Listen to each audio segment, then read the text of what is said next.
Kita masuk sekarang ke wajah yang keempat. Jokowi membonsaikan warga negara menjadi relawan. Saudara-saudara, izinkan saya bercerita tentang pengalaman pribadi. Jokowi baru terpilih sebagai Presiden Republik Indonesia pada tahun 2014 pada waktu itu. Saya sendiri menjadi bagian di dalamnya karena saya dan Polmark Indonesia menjadi konsultan political marketing untuk Jokowi JK. Sebelum dilantik, jauh sebelum dilantik, Jokowi melakukan tasyakuran sekaligus tadinya saya pikir pembubaran relawan-relawan di satu hotel di Jakarta Selatan. Tetapi saya mendengar pidato Jokowi pada saat itu, saya sudah sedikit terperangah. Jokowi justru meminta agar semua relawan tidak bubar. Dan apapun serangan yang nanti akan diterimanya sebagai kepala negara atau presiden, maka relawan tidak boleh diam. Pada saat itu, ingatan saya langsung melayang ke dua orang, Thaksin Shinawatra dan Joseph Estrada. Ketika Thaksin terpilih menjadi Perdana Menteri di Thailand, ia tidak membubarkan relawannya. Ketika Thaksin dijatuhkan, hampir saja terjadi perang horizontal, konflik yang setara di antara beragam kelompok warga negara Thailand. Itulah akibatnya ketika seorang yang memimpin pemerintahan tidak membubarkan relawannya saat ia berkampanye dan mempertahankannya. Maka yang terjadi kemudian adalah bukan menyatukan, tetapi memecah belah. Wajah yang kelima adalah Jokowi adalah pendebat yang sangat hebat, tetapi dengan dirinya sendiri. Sangat sering kita mendengar pernyataan Jokowi dari satu waktu ke waktu yang lain berbeda, bahkan bertentangan. Jokowi adalah orang yang pandai berbalas pantun, tetapi bukan dengan orang lain, melainkan dengan dirinya. Orang lain mengatakan itu kebohongan. Ya barangkali saya punya cara untuk merumuskannya dengan cara seperti ini. Menurut hemat saya, itulah yang terjadi ketika dengan tegas Jokowi mengatakan bahwa anak-anaknya dan keluarganya tidak akan terlibat di dalam politik. Yang terjadi kemudian dengan sangat segera politisasi keluarga Jokowi terjadi. Pada tahun 2020, anaknya terpilih menjadi wali kota Solo.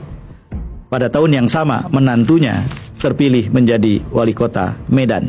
Dan kemudian dikuatkan dengan pernikahan Hidayati, adiknya, dengan Anwar Usman, ketua MK, yang di kemudian hari melahirkan skandal putusan nomor 90 tahun 2023. Ada yang mengatakan, loh, ini demokrasi, mereka dipilih. Saudara, dalam demokrasi sebelum orang dipilih, orang ditunjuk dulu untuk jadi kandidat. Keterlibatan presiden sudah dibuka oleh banyak sekali orang tentang pencalonan Bobi dan pencalonan Gibran. Menurut hemat saya itu menunjukkan bahwa ada cawe-cawe ketika proses election atau pemilihan belum berlangsung. Jadi ini jelas pelanggaran dan ini jelas nepotisme. Dan nepotisme ini diperkuat oleh peristiwa pencalonan Gibran sebagai calon wakil presiden Prabowo Subianto dalam Pilpres 2024.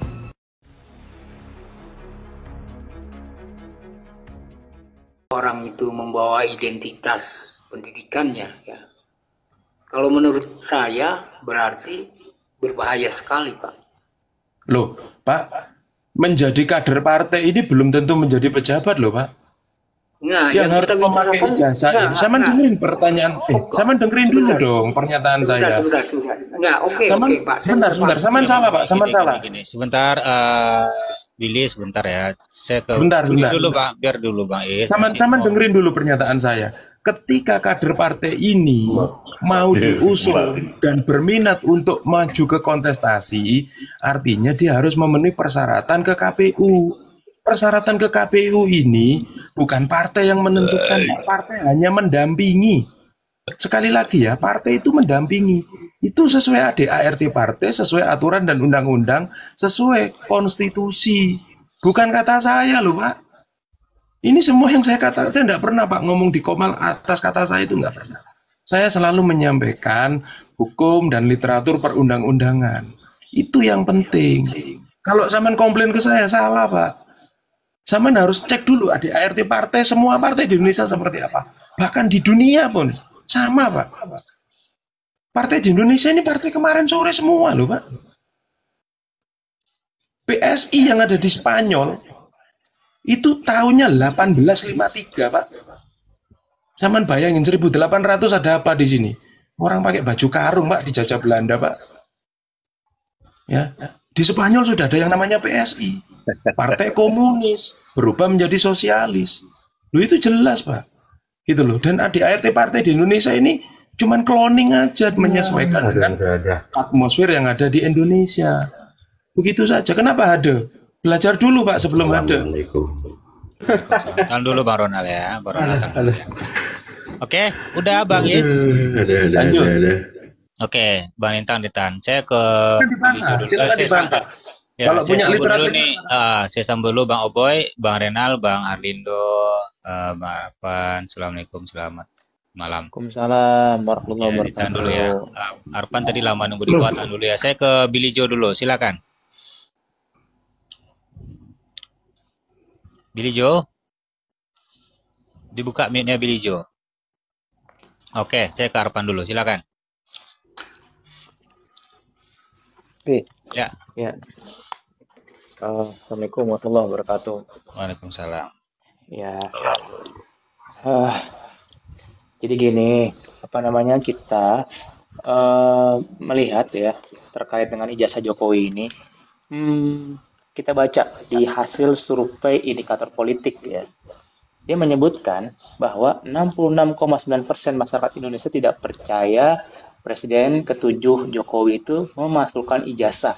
Ya, artinya secara survei indikator politik masih lebih dominan bahwa masyarakat tidak percaya Jokowi memasukkan ijazah. Ya, Mohon maaf, Bang Arfan. Hah? Saman sebelum bicara itu, Saman kasih dulu, Pak, yang survei siapa, kapan, dilakukan oleh berapa Ini saya komplement. bilang, Pak, Nggak apa-apa, hasil sebentar, survei Bang. indikator politik Indonesia ya menyebutkan itu sekitar 66,9% masyarakat Indonesia tidak percaya bahwa Presiden ketujuh Jokowi telah memasukkan ijazah. Ya, Dilakukan kapan, Sebentar Bang Is, dilakukan sebentar. kapan, dan Bang Is, komplemennya tahan ada dulu. berapa? Nanti dibantah. saya Kamu tuh dengarkan dulu aja. Sabar, jangan lain tahan dulu abang-abang ya. Oke, silakan Ya. Arpan. Ini kok tim hukum Ya. aku nih, Ya. aku nih ini. Ya, Oh, oke. Lintang. Apa Lintang? Aku dari tadi diam loh dengerin kamu. Saya Apa lagi Lintang? dengar Maksudnya main-main personal. Kau udah keras Jadi, sekali kali Lintang. kalian bernasi Mana nih, dengan Tahan dulu. Saya ambil abang-abang ya. Gimana ini host? Ya udah cepat ngomong. Ya, langsung Ya. aja. Enggak apa-apa, Ya, Arfan. Sorry, oke. Arfan. Sorry, Arfan. Ya, Sebentar Bang. apa? Ya. Kenapa? Ya lanjut. Ya, oke. Survei ini telah dilakukan sekitar 1.286 koresponden ya oleh wawancara melalui telepon ya. Nah, kira-kira menghasilkan sampling margin itu sekitar of error 2,8%. Artinya tingkat kepercayaan itu di atas 93%. Artinya dengan parameter yang sudah dihasilkan ini bahwa indikator politik Indonesia itu telah menyimpulkan bahwa survei lebih dominan bahwa 66% tadi masyarakat tidak percaya bahwa ijazah palsu Jokowi itu dilakukan oleh Jokowi. Kira-kira begitu. Jadi artinya Poinnya? bahwa poinnya adalah bahwa berdasarkan hasil survei indikator politik Indonesia bahwa Jokowi masyarakat itu tidak percaya terhadap ijazah Jokowi itu dipalsukan gitu loh, kira-kira begitu host. Cuma itu aja. Cuma itu aja saya menyampaikan berdasarkan berita dari Detik itu aja host. Nggak usah berpanjang-panjang kata lah. Aku boleh intercept Bang Arfan. Ya silakan. Bang Arfan, kira-kira kalau dengan responden kita anggap 1.300, itu samplingnya menurut Abang kuat nggak dibandingkan 280 juta rakyat Indonesia? Ya namanya juga metode sampling bang. Tapi margin Oke, sampling. 8%. Margin of error Iya, 28%. tapi itu mewakili berapa persen? Begini ya. Begini. Masalahnya, Li, Anda bilang 60%, 69% rakyat Indonesia. Ternyata cuma 1.000. Gimana kamu ini? Dilakukan gini. Bang. Indikator rakyat Indonesia. Udah. Arpan, tahan. Bukan masalah itunya. Ini kok ngaku pinter loh. Oke, saya ke Statistik itu kan ada hitung-hitungannya, Bul. Itu dari survei indikator Apa, politik Bang? Indonesia, Bang. Apa, Ya. Bang? udah tahan tuh. Gini, Oke, gini. saya ke Indika- Billy ya, silakan Billy. Oke, setahu saya indikator politik melakukan survei tersebut itu sebetulnya kan sudah merupakan sebuah lembaga survei. Artinya punya hitungan-hitungan tersendiri ya. Nah, mereka melakukan itu setelah Refli Harun juga melakukan survei secara individu. Kita bisa lihat apa Yakin nggak kira-kira itu? Yakin nggak kira-kira itu individu? Sebentar. Ya, dia sendiri yang mengatakan pada saat acara di Aiman itu, yang malah oleh Pak Susno dibilang bahwa itu nanti bisa dijadikan bukti bahwa sudah ada pencemaran nama baik. Kenapa? Karena hasilnya dari Yang menyampaikan? Refli Harun. Sebentar. Yang melakukan juga Refli Harun di media, katanya di berbagai sosmed ya gitu. Itu juga itu malah sebetulnya tidak valid ya. Nah, bahkan oleh Pak Susno 2J dibilang bahwa ini justru akan menjadi bukti bahwa telah terjadi pencemaran nama baik ya, karena hasilnya di sana mayoritas itu tidak mempercayai Baris Krim, yang artinya tidak mempercayai bahwa ijazah Pak Jokowi itu asli, kan seperti itu. Ternyata setelah dilakukan ternyata setelah dilakukan polling survei oleh indikator, itu malah hasilnya sebaliknya. Jadi kita juga harus fair, jangan yang sebelah sana dipercaya ya, sebelah sini malah dipertanyakan, Iya. nah, ini sumbernya dari mana dan sebagainya. Dan saya juga mau menanggapi Bang Banteng nih ya. Kalau Anda mengatakan bahwa saya tidak merasa menandatangani menyetujui IKN, wakil Anda sudah ada di DPR dan DPR itu sudah menandatangani. Dan mayoritas DPR itu kan PDIP. Jadi gini loh, Udah itu sebentar. Ya, udah nanti tahan dulu.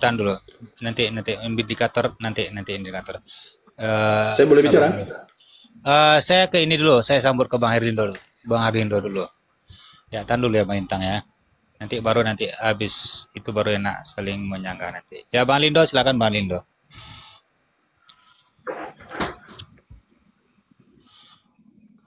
Ya Bang Lindo. Ya, malam host. Malam. Ya, silakan. Assalamualaikum warahmatullahi Waalaikumsalam. Waalaikumsalam warahmatullahi Salam sejahtera bagi kita semua.